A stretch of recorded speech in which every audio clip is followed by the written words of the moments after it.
rise for the honorary judge. You may be seated. Okay. Mr. Gardner. Gardner, please step forward. Hi, Mr. Gardner. How are you today? I'm good today. Yes, Your Honor. Thank you.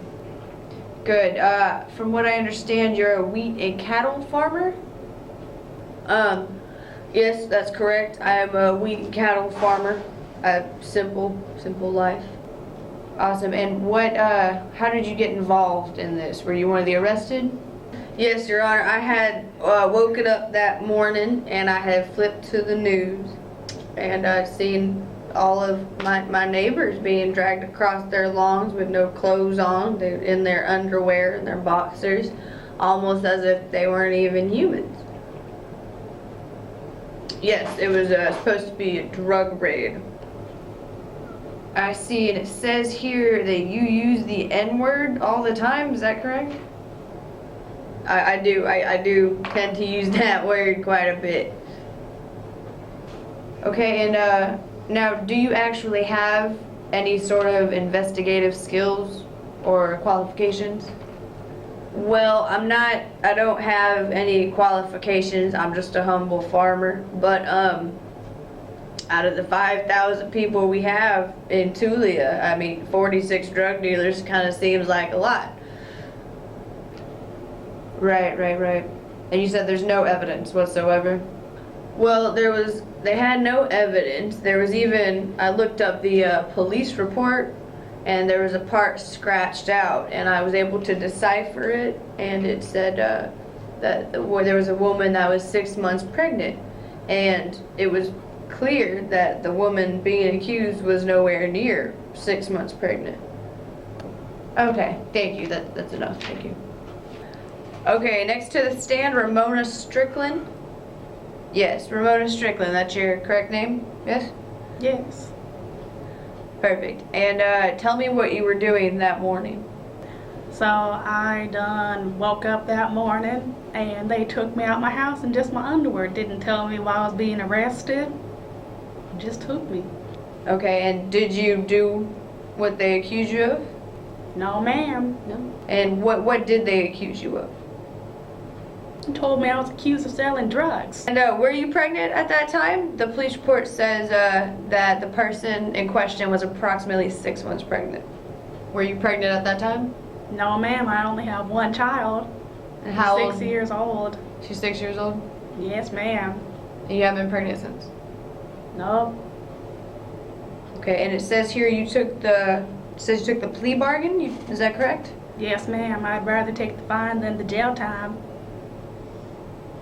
Okay, thank you. Okay, Mr. Bryant to the stand. Yes, welcome.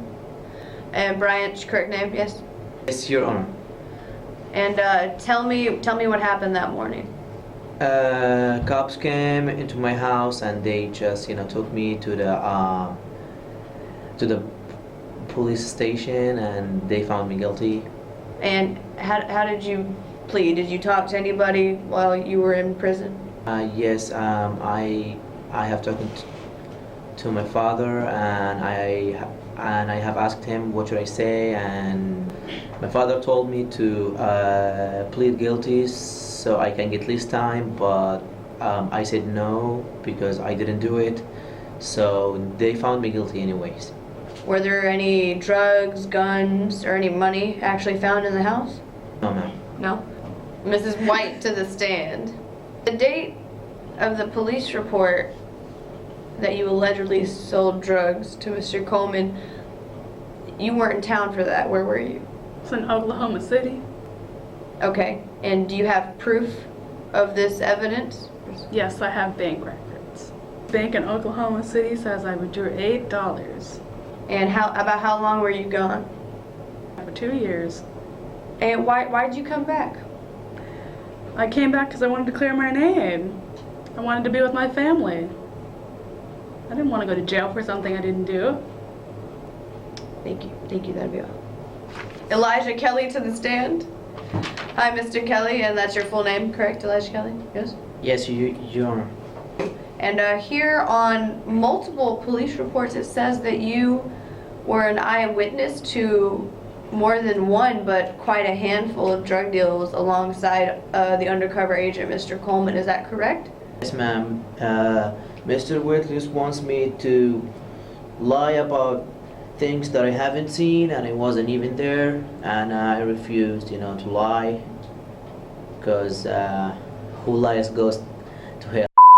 Okay, yes, thank you. That's all I need to know. Okay. Now, go ahead and state your name. Well, Your Honor, I am Freddie Bookins Sr. This is my son, Freddie Bookins Jr. How old are you?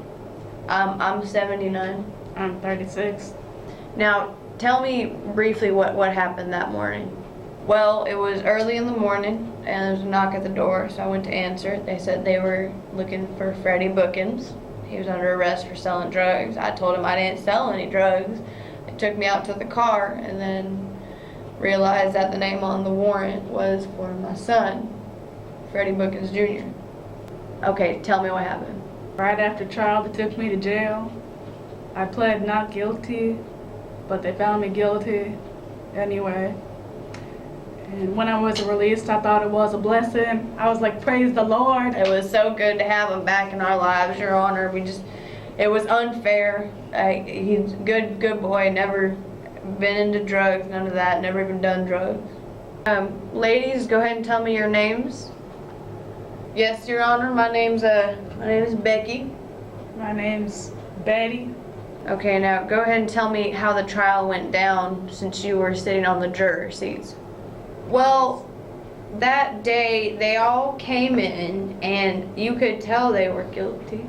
I mean, you see drug dealers all over the town and you can tell they all looked like drug dealers, like the typical drug dealers you would see.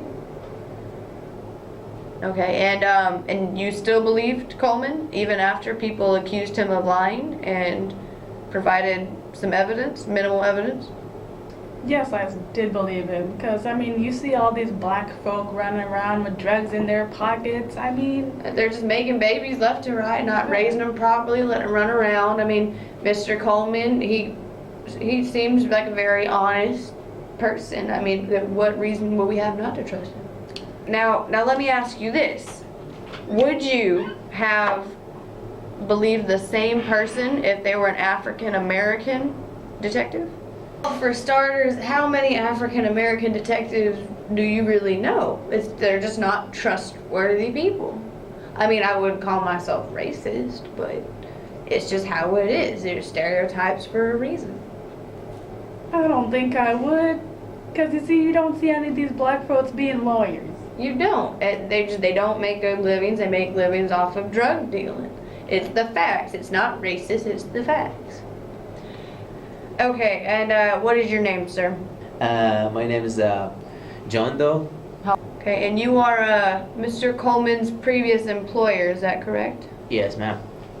And you worked with him quite a bit, obviously. Can you tell me a bit about his character? He used to be a man of bad character, so I had to fire him a couple times, and he's a racist man and a big liar. Okay. I have multiple reports of his ex-wife calling you, complaining. Hello. Yes? His wife called me a couple times and she had reported that she found a KKK card in his wallet. Why? What was the final straw? What made you finally fire him? So he was finally fired for sexual and financial misconduct. Okay, thank you. Okay, now I'm calling the sheriff to the stand, Sheriff Stewart. And what your full name and your age? Yes, Your Honor. Larry Stewart is my name. I am the sheriff of Tulia. Now, when you hired Mr. Coleman, did you do a thorough background check? I did. I checked him out. I called his previous employer who did not answer. But everything else seemed perfectly fine, so I went and hired him anyways. I see. And did any of Coleman's investigation, did he come to you with any solid evidence? No, he didn't. necessarily provide me with specific, tangible evidence, but he's a very trustworthy man. You know, I took his word for it. I believe him. Got it. And after he was accused of lying and you had multiple people denying on the stand, did that change your opinion of him and your trust in him? They were just trying to get their ways out of a crooked path, you know. They went in, they were selling the drugs, and they sold him specifically drugs on multiple accounts. Like they were just trying to cover their asses. I don't believe them one bit. I see, that's all.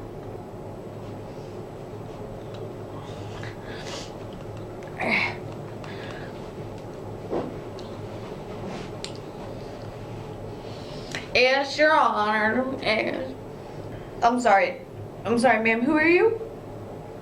I'm old lady Gertrude. That's who I am. Okay, I don't have you on my roster. Why are you here? Ma'am, someone get her out of here, please, ma'am. Ma'am, you cannot use the bathroom. Order, get her out of here. What are you doing? Don't you come near me. I'm trying to go to the bathroom. Do you do this to people when you're going to the bathroom? You away from me? This is outrageous. And, Vanita Gupta? And, who do you work for? I worked for the NAACP. Yes, and how did you, hear about the case? I came down because there was no case to be had. So I wanted to make sure this white trash was in jail. God, excuse me.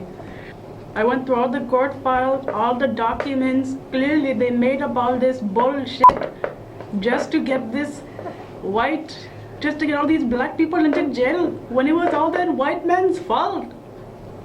Thank you very much. Okay. Next is Jeff Blackburn. Jeff Blackburn, yes? That's your full name, correct? And what is your occupation, sir? I'm the defense lawyer for some of the 46. Okay, and how did you approach the cases? There was no case because there was a lot of discriminating against a specific race. Nobody believes that the evidence right in the front of their face. Okay, yes, that'll do. Next, Adam Levine. Is this the Adam Levine? Like the tattoos? No, different Adam. Adam Levin. Okay, I'm sorry. Adam Levin, to the stand. And say your name. No, ma'am. That's not me. It's Adam Levin. Levin. Yes. So, what is your occupation, Mr. Levin? Yes, I'm actually an attorney. Okay, and what did you find out in your week here in Texas? Gupta, she called me on, and I did a little bit of investigating on Coleman. I went to many counties, spent about a week in Texas, went to Pecos, Cochran, Swisher County, and finally in Fort Stockton, I found his previous employer. I found out that he would shoot a gun out of his cop car. He was very racist towards his partner who was of color. He was a pathological liar, just horrible things I found out, very troubling, that before we didn't know. So this definitely gave us the leverage to help actually pursue a case that we before didn't have against him. Yeah. Okay, well, you know, I've heard enough. Let's bring that bad out here. Where is Tom Coleman? Yes, ma'am. My name is Tom Cole. No, stop it. I know who you are. I've heard quite a bit about you. I don't want to hear any more of it. Do you have anything at all to say for yourself? Well, everything they're saying is not true. I'm an outstanding citizen. I don't lie. I'm not a racist. I had plenty of evidence. No? I mean, you have no evidence. Do you have any evidence whatsoever to prove any of the allegations you have against these people? Well, you see, it was such a tight-knit community. I wasn't able to actually wear a wire. They would have known. So, what I did instead was I took notes on my leg. No, that I don't hear anything. Quiet. I don't hear anything. I heard nothing from you. You can't confirm any of that. You're just calling people a liar. Okay, there's more than enough evidence against you, sir. These are all false police reports, all of it. You're going to jail. I'm done with it. Case closed. You lying son of a bitch. No comment. No comment. No comment.